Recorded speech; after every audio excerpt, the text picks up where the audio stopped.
Hello नमस्कार, स्वागत है आपका गोलवेद के सर यूट्यूब चैनल पे। मैं अखिलेश आज के जो प्रश्न है करंट अफेयर के 23 सितंबर के उनको लेकर आपके बीच में हाजिर हूँ। चलिए आज के प्रश्नों को स्टार्ट करते हैं। सबसे पहले बात करते हैं पहले प्रश्न की। पहला प्रश्न दिया हुआ है, हाल में ही घर तक फाइबर नामक योजना का शुभारंभ किस राज्य में किया गया है। अब घर तक फाइबर योजना जो है मैं आपको बता दूँ, ये योजना जो है वो अभी रिसेंटली बिहार में शुभारंभ किया गया है मोदी जी द्वारा।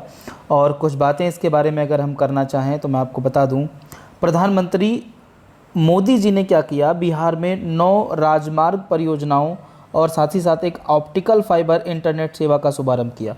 अब ये जो ऑप्टिकल फाइबर इंटरनेट सेवा है इसी को नाम दिया गया है घर तक फाइबर। क्लियर है इतनी बात? ठीक है। अब घर तक फाइबर जो योजना है इसके बारे में अगर हम बात करें तो याद रखिए, इस योजना का उद्देश्य है गांव और ग्रामीण क्षेत्रों पर ध्यान केंद्रित करते हुए देश के हर घर में ऑप्टिकल फाइबर सक्षम इंटरनेट कनेक्शन उपलब्ध करवाना। ठीक है। अब हर गांव जो है वो क्या होगा, अच्छी इंटरनेट, गुणवत्ता इंटरनेट वाला जो है वो गुणवत्ता वाला इंटरनेट प्रोवाइड करवाया जाएगा और किसी प्रकार का जो है वो कोई दिक्कत इंटरनेट संबंधी नहीं रहेंगी, ऐसी सरकार की मंशा है। चलिए अगले प्रश्न की ओर बढ़ते हैं। अगला प्रश्न दिया हुआ है कि संयुक्त अरब अमीरात यानी यूएई निम्न में से किस देश को 93,895 कार्बाइन राइफल की आपूर्ति करेगा। अब देखिए 93,895 कार्बाइन राइफल की पूर्ति की बात करें तो यूएई किसको करेगा, मैं आपको बता दूं, भारत को करेगा।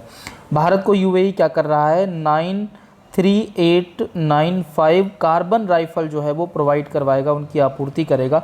कुछ बातें करते हैं इसके बारे में, क्या है इसमें, तो मैं बता दूं संयुक्त अरब अमीरात की कंपनी है जिसका नाम है काराकल भारती। क्या नाम है, काराकल। ठीक है, काराकल भारतीय सेना को 93,895 कार्बन राइफल की आपूर्ति करेगी। मेक इन इंडिया मुहिम के तहत यह समझौता 2018 से लंबित है। 2018 में ही ये समझौता हुआ था लेकिन उसके बाद इस पर कोई काम नहीं हो पाया। अभी रिसेंटली यूएई ने जो है अपना जो उसने दिया था, वादा किया था आपूर्ति का, उस पर वो प्रतिबद्ध है और उसने इसकी आपूर्ति के लिए जो है वो भारत को कहा भी है। चलिए आगे बात करते हैं अगले प्रश्न की ओर। अगला प्रश्न दिया हुआ है कि हाल में ही किस देश में राष्ट्रीय हिस्पैनिक विरासत माह, नेशनल हिस्पैनिक हेरिटेज मंथ की शुरुआत की गई। तो मैं बता दूं हर साल जो है यूएस में ये मंथ मनाया जाता है, नेशनल हिस्पैनिक हेरिटेज मंथ। ठीक है, कहाँ पर, अमेरिका में मनाया जाता है, सितंबर के महीने में मनाया जाता है। कुछ बातें इसके बारे में अगर हमको लोग कर लें क्यों मनाया जाता है तो आपको सारी चीज़ें समझ में आ जाएंगी। देखिए मैं आपको बता दूं कि ये मनाया जाता है कब से, 15 सितंबर से लेकर 15 अक्टूबर तक। कब से, 15 सितंबर से लेकर 15 अक्टूबर तक मनाया जाता है। संयुक्त राज्य अमेरिका के राष्ट्रीय हिस्पैनिक विरासत माह में उन अमेरिकी नागरिकों के इतिहास, संस्कृति एवं योगदान का सम्मान किया जाता है जिनके पूर्वज स्पेन, मैक्सिको या कैरिबियन या मध्य एवं दक्षिणी अमेरिका से आए थे। ठीक है, तो इनके जो पूर्वज वहाँ से आए, उनका इतिहास, उनका कल्चर जो भी है उसको सम्मानित किया जाता है, याद रखिएगा। इस कार्यक्रम की शुरुआत 1968 में अमेरिका के राष्ट्रपति लिंडन जॉनसन द्वारा की गई थी। ठीक है, चलिए आगे बढ़ते हैं अगले प्रश्न की ओर। प्रश्न नंबर 4 दिया हुआ है, हाल में ही संसद द्वारा बैंकिंग विनियमन संशोधन विधेयक 2020 पारित किया गया। यह संशोधन मुख्य रूप से किस मूल विधेयक में किया गया है। देखिए अब मैं आपको बता दूं, अभी रिसेंटली आप सबको पता है कि बैंकिंग विनियमन संशोधन विधेयक 2020 को पारित कर दिया गया है और ये मुख्य रूप से संशोधन किसमें है, बैंकिंग विनियम अधिनियम 1949। बैंकिंग विनियमन अधिनियम 1949 में अभी संशोधन किया गया है। क्या संशोधन किया गया है उस पर बात करते हैं, लेकिन उससे पहले थोड़ा सा हम लोग बात कर लेते हैं किस पर, बैंकिंग विनियमन अधिनियम जो 1949 है उसके बारे में। ये जो आप देख रहे हैं बैंकिंग विनियमन अधिनियम 1949 के बारे में, इसके बारे में बात करें तो यह देश भर में बैंकों को विनियमित करने के लिए 1949 में पारित एक अधिनियम है। ठीक है, यह उस ढांचे के संबंध में नियम प्रदान करता है जिसके भीतर बैंकों को काम करना चाहिए। यह अधिनियम आरबीआई को बैंकिंग प्रणाली को नियंत्रित और विनियमित करने का अधिकार देता है। ठीक है, इस अधिनियम का उद्देश्य शेयर धारकों और जनता के अधिकारों की रक्षा करना। अब बात करते हैं कि ये जो बैंकिंग अधिनियम 1949 जो अभी है इसमें जो संशोधन किया गया उसके बाद की स्थिति क्या है और जो 1949 वाला पुराना वाला उसमें क्या है।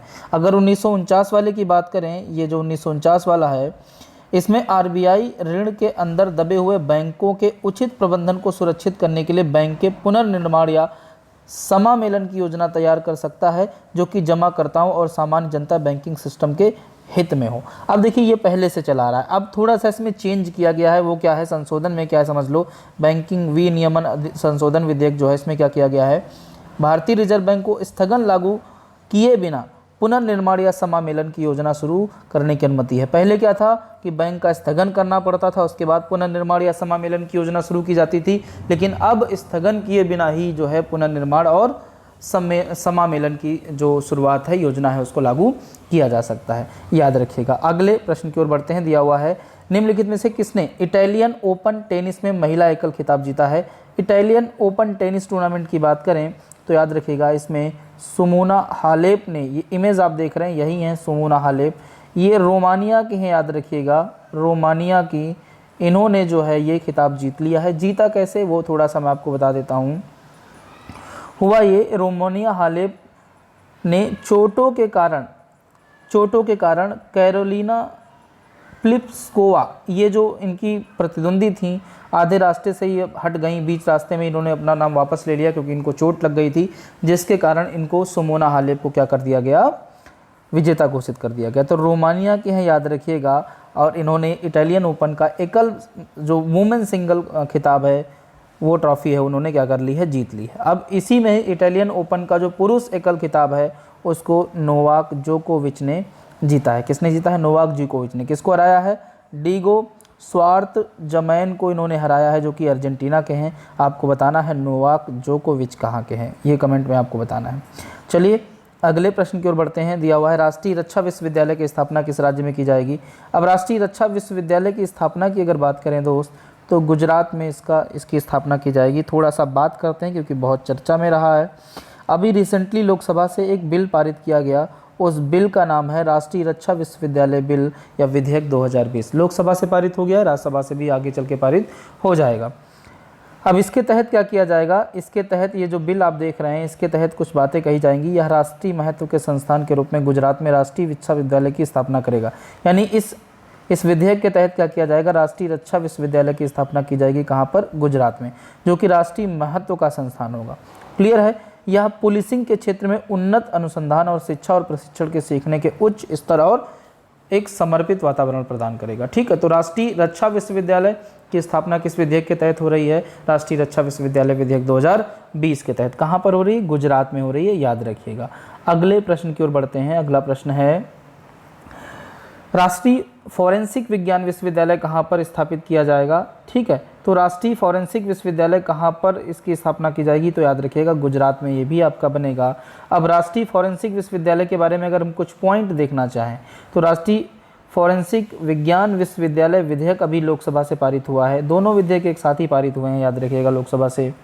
अब इसी में कुछ बातें कही गई हैं कि यह गांधीनगर में गुजरात फॉरेंसिक साइंसेज विश्वविद्यालय को अपग्रेड करके राष्ट्रीय महत्व के संस्थान की स्थिति के साथ राष्ट्रीय फॉरेंसिक विज्ञान विश्वविद्यालय की स्थापना करेगा। इसमें क्या किया जाएगा कि फॉरेंसिक साइंसेज विश्वविद्यालय को अपग्रेड करके जो है राष्ट्रीय फॉरेंसिक विज्ञान विश्वविद्यालय की स्थापना की जाएगी गुजरात गांधीनगर में। याद रखिएगा किस विधेयक में बात कही गई है, राष्ट्रीय फॉरेंसिक विज्ञान विश्वविद्यालय विधेयक 2020, और ये विधेयक लोकसभा से पारित हो चुका है, आपको याद रखना है। व्यवस्था इसमें क्या होगी, विश्वविद्यालय फॉरेंसिक विज्ञान, व्यवहार विज्ञान, कानून, अपराध विज्ञान और अन्य संबंधी क्षेत्रों के अध्ययन और अनुसंधान को क्या करेगा, बढ़ावा देगा। उम्मीद कर रहा हूँ ये पॉइंट आपको समझ में आ गए होंगे। अगले प्रश्न की ओर बढ़ते हैं। अगला प्रश्न है, आंग रीता शेरपा, जिनका हाल में ही निधन हो गया, किस देश के पर्वतारोही थे। आंग रीता शेरपा की हम बात करें तो यहाँ पर फोटो आप देख रहे हैं, यही हैं आंग रीता शेरपा, नेपाल के पर्वतारोही थे। अभी रिसेंटली 72 या 73 ईयर की एज में इनका निधन हो गया है, इतना आपको याद रखना है। कुछ पॉइंट इनके बारे में जो 100% आपकी परीक्षाओं में बनेंगे वो आपको तैयार कर लेने हैं। पहला पॉइंट आप जान लीजिएगा, जो आंग रीता शेरपा हैं इनको याद रखिए, एक सेकेंड दोस्त, हाँ, आंग रीता शेरपा को जो है वो स्नो लेपर्ड भी कहा जाता है, स्नो लेपर्ड के नाम से भी जाना जाता है। उन्होंने 1983 से 1996 के बीच 10 बार ऑक्सीजन सिलेंडर के बिना माउंट एवरेस्ट को फतेह किया है। यानी ऑक्सीजन सिलेंडर लिए बिना जो है ये माउंट एवरेस्ट को 10 बार फतेह कर चुके हैं, और इनको स्नो लेपर्ड के नाम से भी जाना जाता है। एक पॉइंट ये हो गया। दूसरा पॉइंट याद रखना, इनका गिनीज वर्ल्ड ऑफ रिकॉर्ड में नाम भी दर्ज है, इनको प्रमाण पत्र भी दिया गया था। अगले प्रश्न की ओर बढ़ते हैं। प्रश्न नंबर कौन सा हो गया है, 8 हो गया है। प्रश्न नंबर बात करते हैं 9 की। प्रश्न नंबर 9 दिया हुआ है, विश्व राइनो दिवस किस तिथि को मनाया जाता है। विश्व राइनो दिवस की बात करें तो 22 सितंबर को हर साल विश्व राइनो दिवस मनाया जाता है। कब? 22 सितंबर को। ठीक है, कुछ बातें विश्व राइनो दिवस की अगर हम करना चाहें तो समझ लीजिए, काफ़ी इंपॉर्टेंट होने वाली हैं। पहली चीज़ जान लीजिएगा, 22 सितंबर को मनाया जाता है। यह दिवस एशिया और अफ्रीका में रहने वाले 5 गेंडों की प्रजातियों को खतरे के बारे में जागरूकता पैदा करने के लिए मनाया जाता है। थीम क्या है? 5 rhino species forever, 5 rhino species forever. अभी जो 5 प्रजातियां हैं जिनको IUCN ने जो है वो क्लैरिफाई किया है, देखिए, जवान गैंडे एक है जिनको गंभीर रूप से संकटाग्रस्त कहा गया है। सुमात्रान गैंडे हैं, इनको गंभीर रूप से लुप्तप्राय कहा गया है। ब्लैक राइनो है, इसको गंभीर रूप से संकटाग्रस्त कहा गया है। सफ़ेद गेंडे हैं, इनको खतरे के पास कहा गया है। और एक सींग गेंडे हैं, इनको संकटाग्रस्त कहा गया है। ठीक है, तो ये 5 प्रजातियां हैं जो कि अफ्रीका और एशिया में पाई जाती हैं, और इन्हीं ये जो विलुप्त हो रही हैं, इसी के प्रति जागरूकता बढ़ाने के लिए 22 सितंबर को हर साल मनाया जाता है विश्व राइनो दिवस। अगले प्रश्न की ओर बात करते हैं। प्रश्न नंबर 10 दिया हुआ है, अंतर्राष्ट्रीय सांकेतिक भाषा दिवस किस तिथि को मनाया जाता है। अब अंतर्राष्ट्रीय सांकेतिक भाषा दिवस की अगर हम बात करें तो आपको याद रखना है, हर साल 23 सितंबर को मनाया जाता है। 23 सितंबर को अंतर्राष्ट्रीय सांकेतिक भाषा दिवस मनाया जाता है, ये पॉइंट आपको याद रखना है। कुछ पॉइंट इसमें और मैं आपको बता दूं जो ऐड मैंने किए हुए हैं। पहला पॉइंट आपको याद रखना है कि इसके अलावा जो सितंबर का पूरा अंतिम सप्ताह होता है, सितंबर का जो लास्ट सप्ताह होता है, उसको अंतर्राष्ट्रीय बधिरता सप्ताह के रूप में जो है वो मनाया जाता है। ठीक है, याद रखिएगा। 2020 के अंतर्राष्ट्रीय सांकेतिक भाषा की थीम क्या है? Sign language are for everyone, sign language are for everyone. ठीक है, उम्मीद कर रहा हूँ ये 10 प्रश्न आपको समझ में आए होंगे। और वीडियो अगर आपको अच्छा लगता है तो लाइक और शेयर करें, साथ ही साथ कमेंट ज़रूर करें। और इस वीडियो में आपको थैंक यू। अगले वीडियो में मिलते हैं। Thank you very much.